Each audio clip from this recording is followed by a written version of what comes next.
आई आपण मारवाड कशासाठी आलो ग? सांग ना ग. ते बाबा आले, मला स्वयंपाक करायचा आहे. जा बाबांना विचार. की सुनते पुकार अंधकार में बिखाते हो राह. जय जय हनुमान जी, जय जय जुमदेव जी, जय तुम हो. बाबा आपण मारवाड कशासाठी आलो?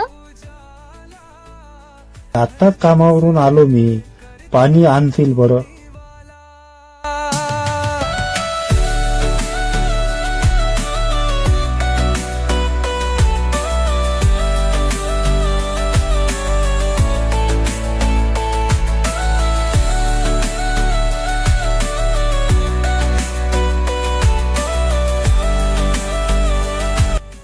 आपला अनुभव पुष्कळ लंबा आहे, थोडक्यात मी सांगतो.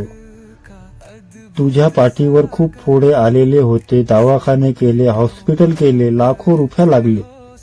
टेन्शन पायी मी दारू प्यायला लागलो. लोक म्हणायचे बाहेर भीतरचं बघा, बाहेर भीतरचं पाहिलं, पण काहीही थारा लागला नाही. तुझ्या आईच्या काकांनी मला सांगितले, परमात्मा एक मार्ग घ्या. पण ते अनेक मंदी होते. परमात्मा एक मार्गाची पुरी जाणकारी होती, पण मी परमात्मा एक वाल्याला शिवा देत होतो. माझ्यावर अशी परिस्थिती आलेली होती. मग मी त्यांच्या म्हणण्यानुसार मी कार्यकर्त्याकडे गेलो. त्यांनी मला पाटापाशी बसायला सांगितले आणि कपूर अगरबत्ती लावायला लावली. मग कार्यकर्ता म्हणाले, भगवंताला तुमचे दुःख सांगा. माझे दुःख भगवंताला सांगायला लागलो. हे हनुमानजी, माझे मुलीचे पाठीचे फोड नाहीसे कर आणि माझे दारूचे व्यसन बंद होऊ दे.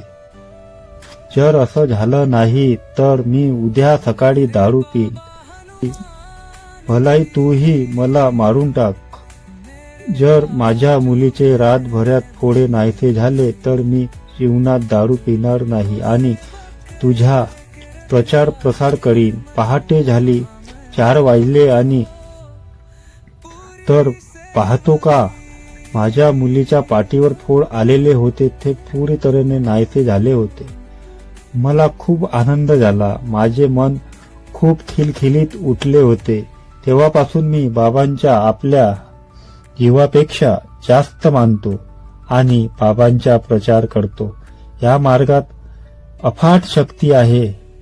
पोरी नियमाने चालले तर होत काही आहे, नाही तर काहीच नाही. बाबा हनुमान जी की जय, महान त्यागी बाबा जुमदेव जी की जय. परमात्मा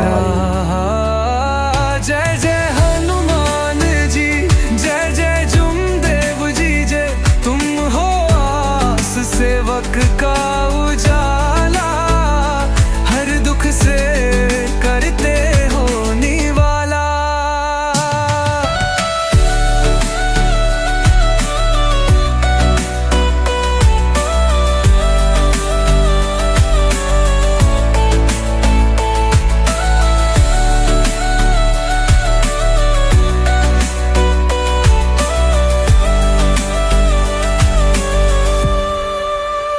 तुम हो सेवक का अद्भुत सागर, संकटों का करते हो संहार. तुम्हारे चरणों में है